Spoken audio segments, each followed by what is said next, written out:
เจของครัวนี่บ่โอ้ปอตัว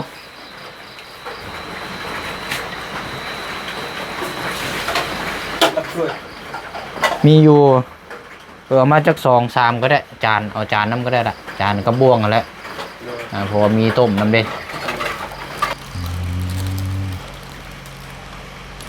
ต้มมันมีอยู่2 ถุงคันว่านั่นก็เอาไว้ถุงนึงก่อนก็ได้โดนโมแก้เบิดกระยาเอาไว้กินแล้วใส่กระโตกคนได้อีกเนาะกระโตกกับบุมีตีนอันนี้เนาะโดยใส่กับบุได้ใส่ดอกเนาะต้องเจืองใส่แล้วบอกเราจะไปหาเอาเมียเราทำแล้วก็เราจะไปอยู่บ่ยันมืออื่นละเราว่ามื้อนั้นก็เราว่ามื้ออื่นนี่แล้วเนาะปลุกกระตุกอยู่กับนี่แหละพี่น้อยเนาะเอาเบิ่งตัวจริงนั่นกันอีกทีนึงแต่พี่น้องว่าเห็นดีงามนำหรือว่าบ่จบบ่งามก็ขึ้นน้ำพี่น้ำน้องทำ14น้ำเฮาเบิดสุขุสุคนนั่นแล้วพี่น้อยเนาะโดยแต่ว่าเฮ็ดบ่เฮ็ด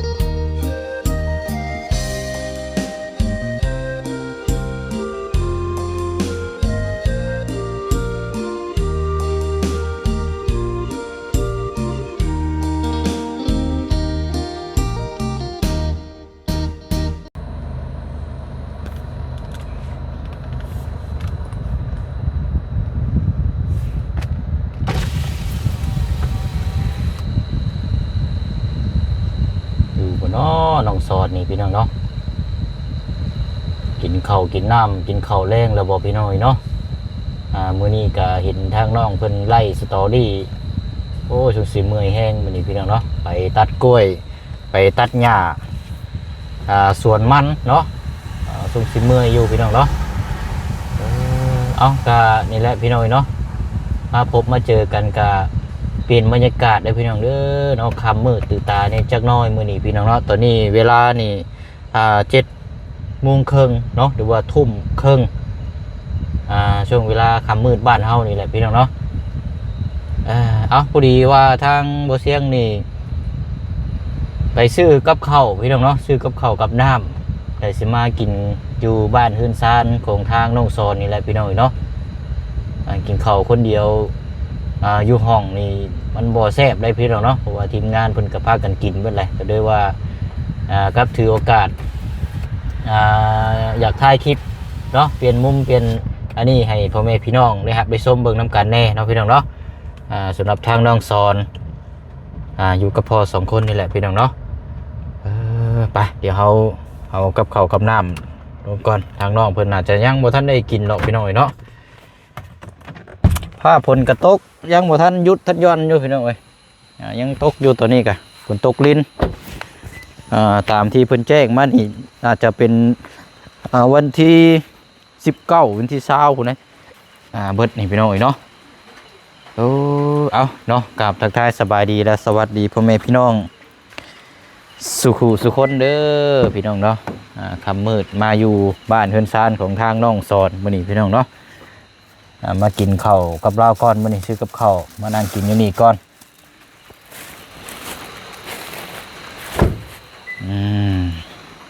ใช่เนาะน้องสอนได้เป็นนี่ได้นะลุยนักแล้วมื้อนี้เนาะเป็นนี่ได้เนาะคู่หูคู่ใจโอ้น้ำมันดินตกโค้งบ่แม่นแห้งเบิดเราบ่แม่นแห้งอีกแล้วบ่จักอันนี้เนาะ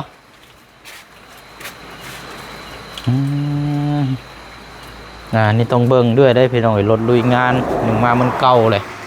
เนาะเก่าแห้งแล้วพี่น้องเนาะโอ้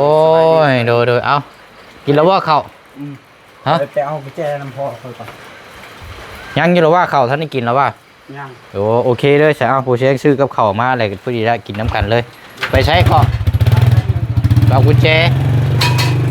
โอ้ค่อย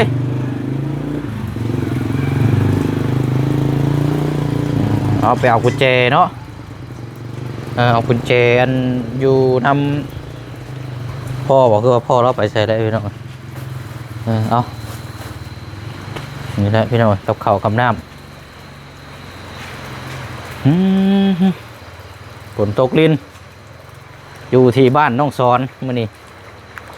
ปกตินี่ยังโอ้ยเขาห้องเขาห้อยไปแล้วพี่น้องเนาะมื้อนี้เพราะว่าบ่เชียงออกมาแต่เมึงซิวเซโปนมาแต่บ้านอันนั้นพุ่นแหละพี่น้อย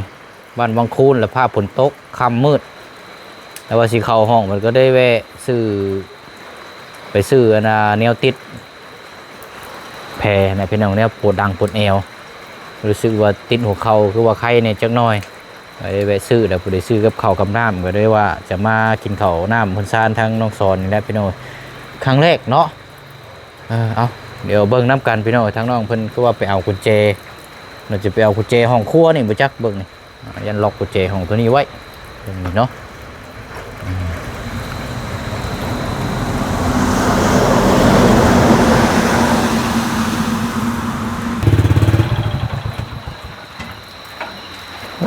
บ้านนี่โตเอาพี่น้อยมาแล้ว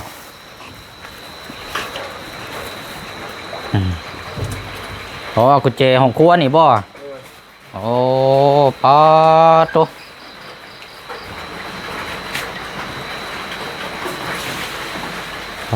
นี่ว่าตอนที่แรกว่าสิเป็นห้องครัวเนาะสรุปแล้วห้องครัวก็แม่นพี่น้องห้องเก็บของก็แม่นเนาะเบิ่งผลเราบอกหมากไม้เราหมากกล้วยป้าหยังนี่ลูกกลี้แท้นี่เนาะงามนี่ดินี่ กล้วยเบาจันเบาวุ้น โพดดิเนาะนี่เนาะเอาใช่ได้พอเจ้าบริยูบ่ใช่ โดย เราไปใช่นะ เราไปเล่น เรากินเราบ่เข้านะ กินแล้ว ป้าสาวเอานั่นแหละป้าไก่กินข้าวกินน้ำโอ้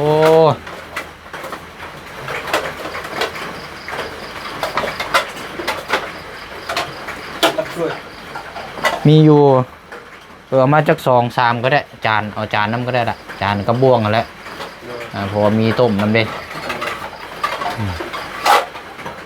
จานมาใส่เข่าน้ำก็ได้มาจาก2 อันมาจาก2-3 อันก็ได้เอาลายมาเดี๋ยวเจ้าสีล่างลายเล็กไปเอาไปกินอยู่ในห้องพุ่นแหละจังนั้นนั่งอยู่นอกมันบ่ได้เด้นี่เนาะมันตกกลางค่ำกลางคืนมาเลยเจ้าก็ยังบ่ทันได้อาบน้ำอาบน้ำเจ้าก็เนาะลมรถนี่ ล่มแกกล้วยท่าน ไข่ดึงอยู่นี่โพดดีดอนี่เนาะโอ้ดูเอาละแกะรถโพดแดะนี่เนาะแกกล้วยแล้วล่มบ่รถอันนี้ยะกล้วยทับกล้วยทับอันนั้นมันห่วงยะเฮานี่มันไม่นั่นเด้มันอันพงใช่บ่โดยบ่ปวดบ่เป็นง่ายบ่นี่เลือดนิ่มเลยเนาะบ่แม่นมันลมไปทางนี้ดิมันลื่นโพดทางว่ามึงเด้ออันนี้ไม่กว่าโอ้ยเนาะบ่เว้นนี่บ่โดยเฮาเมื่อแต่กล้วยนี่เด้หากับประมาณ4 โมง 5 โมงไปเอากล้วยก็ได้อันนี้เนาะโดยคือว่าไปตัดหญ้าน้ำสมบ่เมื่อแต่ตัดหญ้าแล้วก็ไปสวนกล้วยต่อ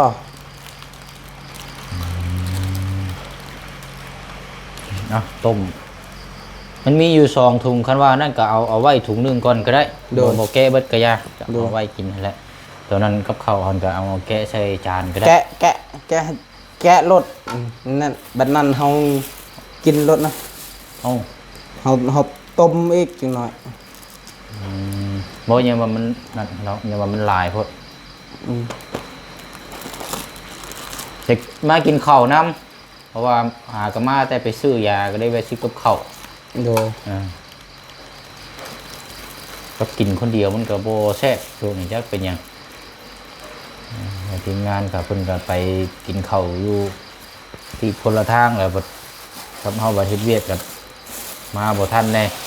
โดยต่างคนต่างไปเอาติดข้าวก่อนเอาต้มมันนี่พี่น้องเนาะจะเป็นต้มไก่ ประมาณนี้แหละพี่น้องต้มไก่แต่ว่าถ้าต้มแต่ถ้าต้มเป็ดนี่ก็เอาเรื่องอยู่ได้บุเชียงอยากคอยได้กินแกะใช้รถตัวนี้นั่นแหละแกะเราแล้วอ่ะปิดตัวนี้ก่อนฝนสาดช่วงนี้ฝนตกตลอดอยู่ภูฝนสาดอยู่ภูฝนตกตลอดวันที่19วันที่20คุณได้ผลสิยุดนะมันบริยุทธ์ง่ายได้แต่ถือว่านั่นยุช่วงนี้กับภาพผลนี่มีเห็นงานอยู่อย่างลำบากในจังน้อย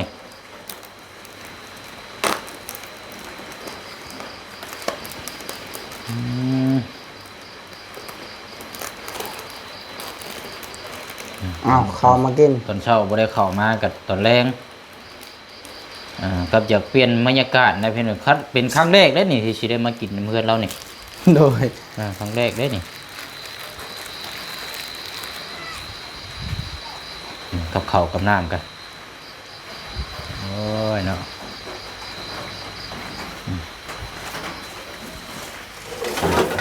กินข้าวกินน้ำทำกันอยู่เพื่อนน้องซอน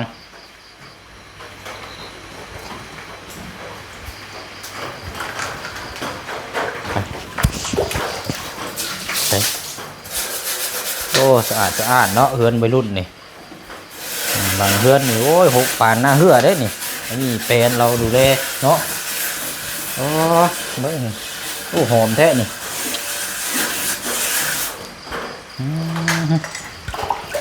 เฮ้ยบางคือหอมแท้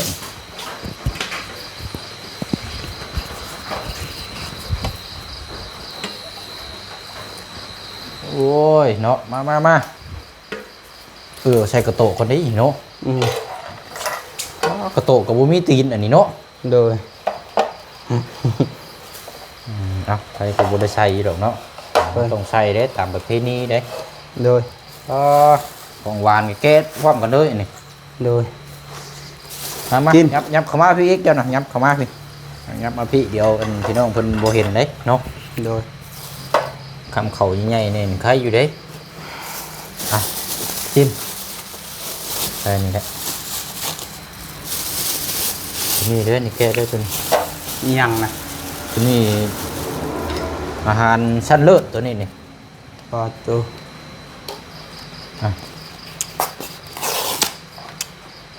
ต้องใส่จานนี้ก็ได้อาหารชั้นเลิศ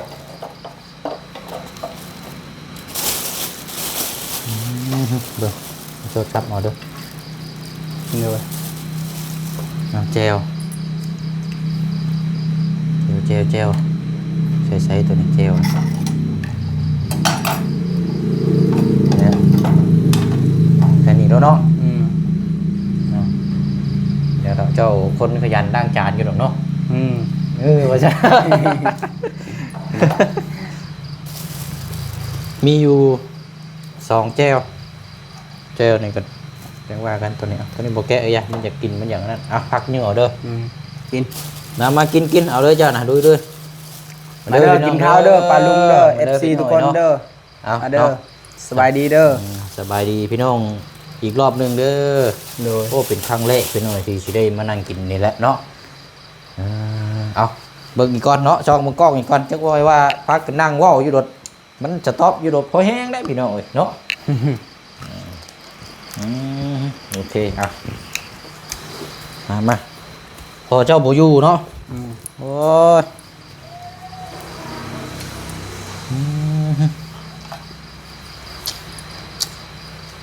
ตัวนี้เนี่ยนี่ครับเนาะครับอันนี้ปิ้งแบะอันนี้ปิ้งแบะเจลนะคุยรถนี่มันคือคาดรถนี่มันจีคล้ายๆคือนั่นได้คือมือวะ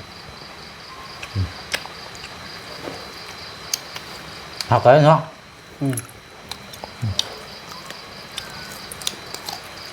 ban nó mới ở bên van từ nó có cho mặn đó được cái tao có cho một cái xay này đó như cái bằng thịt như nó hành bò như ăn nào như thế này đó tôi như đây phút thôi các bạn เอากินน้ำเว้ากันไปน้ำนับเนาะ มันจังเพลินมันกินอย่างเดียวบัดยศครับปานใดได้เนาะต้องเว้ากันปานใดเพิ่นเจ้าบ่เคยกินยังเคยบ่อันนี้นะเกิดต้มนั่น ใช่เขาซื้อนะ แล้วนี่ปิ้งแบ้เลยนะปิ้งแบ้อันต้มนี่เจ้าอันนั้นเลยเพราะว่าอยู่ให้เจ้าแกะถุงเดียวอ่ะเพราะว่า แบบอยู่ในทงยางมันอบตลอดเดี๋ยวมันบ่แซ่บกินแบบเฮามันบ่มันเฮากับครัวเอาเอง เลยอุ่นเอาใช่บ่เอาอย่าว่ามันเป็นขี้เงื่อนนั่นแหละเฮาได้กินแล้วว่าเป็นหยังบ่ บ่ ต้มเป็ดนี่นะ แต่ว่าข่อยบัดบ่เรื่องเป็ดว่าข่อยยังช่วงนี้ข่อยยังอยากคลำอยู่เด้แต่ข่อยกินบ่หลายเด้อเรากินรสจังนะบ่ข่อยกิน นี่น้ำหวานกินรสไหม ข่อยกินเนี่ยข่อยอยาก กินน้ำหวาน มันปวดหัวเข่า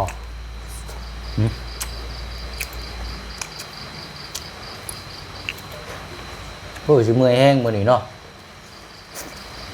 ครับเว้ย ส่วนเช้านะเจ้าไปเฮ็ดหยังก่อน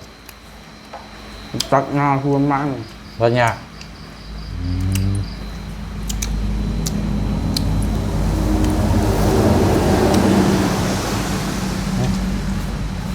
เนาะหอมเนาะถั่วงอกนี่เนาะถั่วงอกสดเด้อนี่สีหวานอันนี้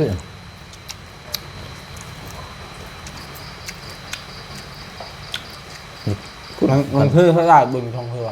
ฮะ บุญหยังเขาว่า บุญใช้ ตะวาว บุญใช้ บุญวัดนี่ อยู่วัดบ้านอันวัดพุกกวงนี่บ่เอาคือว่าเจ้าไปวัดอยู่เจ้าไปถามมาบุญไว้ครับ ไปชื่อที่28 บุญบ่เดือนนี้บ่ เดือนนี้แหละ เพราะว่าข่อยยังบ่ได้ฮู้เลยเนี่ยว่าทางวัดนี่เพิ่นมีจัดงานหยังบ่ฮู้วันที่28เดือนนี้เนาะน่าจะแม่นแล้วใช่พี่น้องวัดพุกกวงเฮาที่เจ้าภาพศรัทธาหลายหรือว่าลายเนาะวันที่ว่ากับก่อนหน้าที่ผ่านมาเดี๋ยววันนี้เพิ่นสิจัดทอดผ้าป่าปลาสามัคคีบ่หรือว่ากฐินนี่แหละมาแต่ฝั่งไทย โดย เจ้าภาพมาแต่ฝั่งไทยอีกคือเก่าปีนี้แหละ โดย แต่ว่ารายละเอียดนี่ยังบ่ฮู้เพราะปานใดพี่น้องต้อง อยู่ทางไทยอยู่ทางลาวนะสามเจ้าภาพเดี๋ยวมาเด้เป็นชื่อลาว มากันบ่อ๋อที่นี่ก็วันที่14 15เลยเนาะหลายมื้ออยู่ดอกพี่น้องเนาะ ทางเอก14มื้อ ตามเมืองน้ำกันรายละเอียดก็เดี๋ยวสิตามทั้งทีมงานเนี่ยก็สิแจ้งอีกเพิ่มเติมอีก โดย รายละเอียดยังบ่ทันได้เก็บกอบกรรมเพราะปานใดยังบ่ทันได้เจ้าไปวัดเมื่อวานเนี่ยบ่คืนมื้อนี้ มื้อนี้ ไปมื้อนี้บ่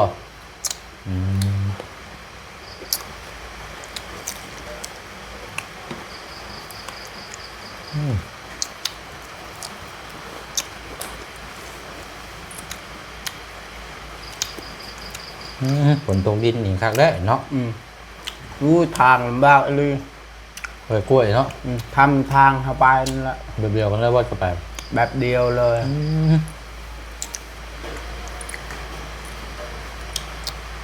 ฝนตกดูสินี่โอ้ลำบาก แค่ซีเครือจะชื่อรถจนบ่ขึ้นมันลื่นโพดขึ้นปู ซีเครือ เอาตัด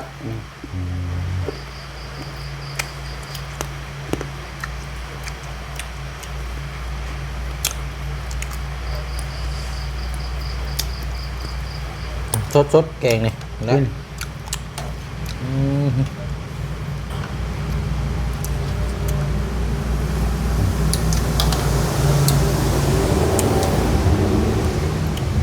อยากจางเนาะจะว่าปะ เขาโบไทยมักเผ็ดเด้อ แบบคล้ายๆคือต้มจืดนะอันนี้เนาะคือว่าเนาะของเขาซื้อเอาบอกคือเขาเฮ็ดกินเองหรอกเขาเฮ็ดกินเองเขามันจางเขาก็เพิ่มเอาเนาะ ในคลองซื้อว่า ฮะ ว่าในคลองซื้อว่าเขาแซบเข้าแล้วแบบนี้เนาะ เลิกได้ ว่าแบบข้าวต้มแซบแล้วเขาเนาะ มา ซื้อห้าวไล่ใช้บักแพท เพิ่งก็ใช้ค่า อืม ไอ้พวกนี้ในเวลาต้มมันจังหอม นี่บักแพทบ่มี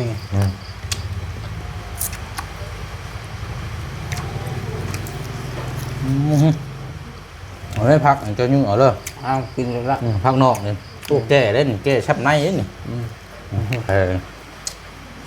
เจ้าพระราชร่มมันกินมีข้าวไว้หรอ ว่าเป็นนั่งรถเดียวก็หายถึกไม้นั่นเด้ไม้ที่เฮามัดใช้รถเฮา พงเลยบ่ จะล่มพงเลยบ่พงไปคือมันนั่นบ่ บ่นี่มันลมแบบนี้ชื่อมัน ล่มแบ ขึ้น บเงียงลงอยู่บ่ ขึ้นบ่ไหวแบบมันเป็นหุงนะเห็นแบบคือหุงเฮานั่นเด้หุงที่เฮาเจอแบบนั้น มันยากสิเงียงรถเห็นอยากสิอันนั้นทายมันยากมันหุงบัดเดียวหรือถึกนี่เลยคลิกบัดเดียว มันเอาบ่ทันเนาะมันหนักเนาะ โดย อายุเนื้อปิวคือตกคลองคือมันนั่น อันนี้สิพงทั้งกล้วยทั้งกี่ทั้งคนแน่นี่เนาะไวเด้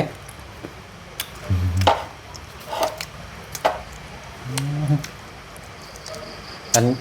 จะว่าหยังกับคนนี้อยู่ในบ้านนี่เพิ่นเป็นหยังก็คลอดลูกซั่นบ่ โดยมันลินม่วน คลอดลูกน้อยเนาะเพราะว่าไปงานกรรมเนาะ โดย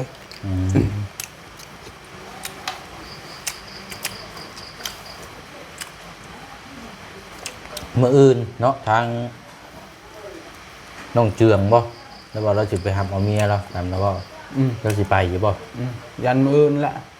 เราว่ามื้อนั้นก็เราว่ามื้ออื่นนี่แหละเนาะ หักของเมื่อเป็นเพื่อนอำลาวเป็นมาลาว หักแพงกันก็ครับเอาลูกเต้ากะมาเนาะแล้วก็มาพูดคุยนํกันใหม่แล้วก็ ตำลังคอยบุ้มว่าเดียวนี้มันบ่เคยเพิดไปกับเมียมันได้มันก็ ฮะ ว่ามันบ่เคยเพิดไปกับเมีย เจืองบ่ลูกเมียนี่บ่ค่อยมีกันเนาะ ตั้งแต่เคยอยู่เนี่ยก็บูจักมันปีนายเห็นเพราะว่าเฉพาะว่า2-3 เดือนนี่แต่มันเอาเมียมัน บ่ค่อยพิดกันเนาะอ๋อเนาะก็เราหักแพงกับลูกเมียก็มือเราไปหามาแล้วก็เรื่องอยู่ที่เฮือนที่เซาก็อยู่น้ำยาก่อน โดย กันว่าสิผู้กระตูบอยู่ก็นี่แหละพี่น้องเนาะเอาเบิ่งตัวจริงนั่นกันอีกทีนึง โดย แต่พี่น้องว่าเห็นดีงามนำหรือว่าบ่จบบ่งามก็ขึ้นน้ำพี่น้ำน้องทำ14น้ำเฮาเบิดสุขุสุคนนั่นแหล้วพี่น้องเนาะ โดย แต่ว่าเห็นบ่เห็นทางครอบครัวทางน้องเพิ่นว่าบ่เป็นแต่ซอยในการต่อเติมผู้กระตูบอยู่หรือว่าปัจจัยที่อยากซอยนั่นแหละพี่น้องเนาะแต่บ่เห็นดีบ่งามก็บ่เป็นหยังพี่น้องเนาะอันนี้ก็ขึ้นอยู่น้ำพี่น้ำน้องว่าสิตัดสินใจออกแนวทางแบบใด โดย แต่ว่าซอยกับหนึ่งมากกับสี่ต้นที่พักพิงนะ โดย เอาจากสี่ต้นซ้ำเพื่อนน้องไม้กระตูบน้องไม้แห่งซ้ำมันกันปนก็ได้พี่น้อย โดย เราอยู่หันแล้วก็ให้เราเคลียร์ทำความสะอาดอยู่หันบ้านนี้เนาะ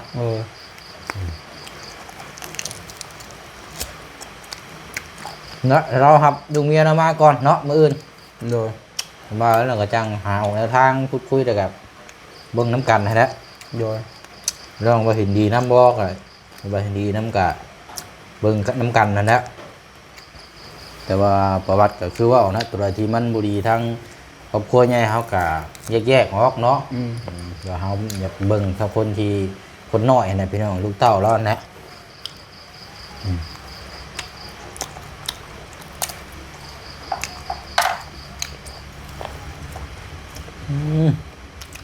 สัตว์ เนาะครับคือกินที่เลย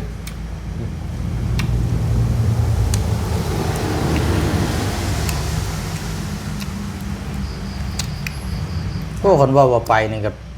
ยันบนมืออยู่บนจับเนาะทาง ผมเมื่อก็เพิ่ง5 โมงเมื่อจะพ้น12 โมง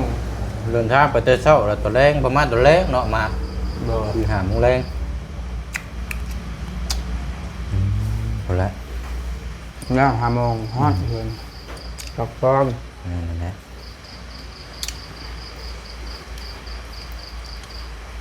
แกบ่แจวตัวนี้นี่ลองบ่ ยาแล้ว เอามึงบ่ได้คือกันได้ มันเจ้าแดะบ่มัก ไปแรกตัวนี้นี่เจอพี่อ่ะนะคันเชื่อบ่ข่อยก็บ่ค่อยมักคนนั้นเจอพี่มันอยากมีกลิ่นพ่นเนาะอันนี้แจวตับแจวหยังอันนี้น่ะมันยังหอมไป เจ้า นิดนึง จับครับ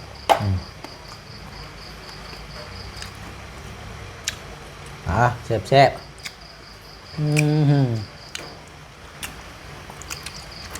เอาจอเพื่อนจะบอกเหมือนบอก น้องแม่ โมแม่นบอก อยากมาไผ คนในบ้านนี่บอก